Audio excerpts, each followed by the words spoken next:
The U.S. Supreme Court has said next month it will hear oral arguments on an appeal by the Trump administration over his birthright citizenship executive order.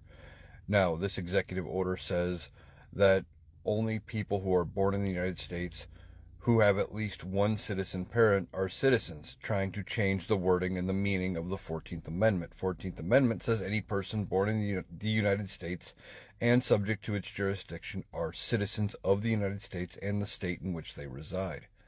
Now, they're hinging everything on that last bit of the thing where it says subject to the jurisdiction.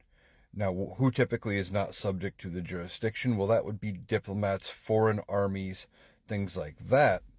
And they're trying to say, well, that means that undocumented immigrants are not subject to the jurisdiction.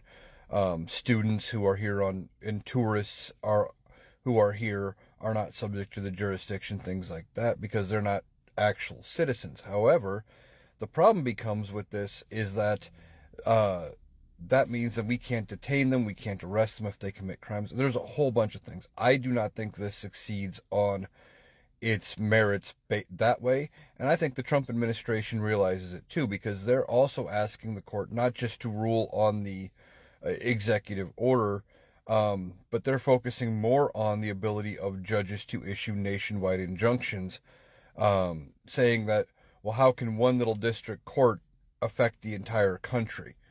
Now, I don't think that's going to go anywhere because affects the power of the courts. And as we've talked about a lot, judges and courts do not like to give up their own power. Neither does Congress, specifically the Supreme Court. And with Donald Trump having already kind of defied the Supreme Court by trying to mince words with the facilitate order for returning Mr. Garcia from El Salvador, they're not going to be inclined, in my opinion, to grant Donald Trump this because they're going to want to assert their authority over their jurisdiction, which is the law and things like that.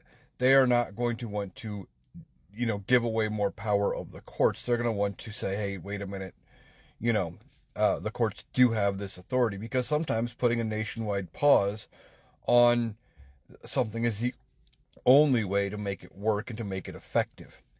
So we'll see what happens next month when they hear oral arguments.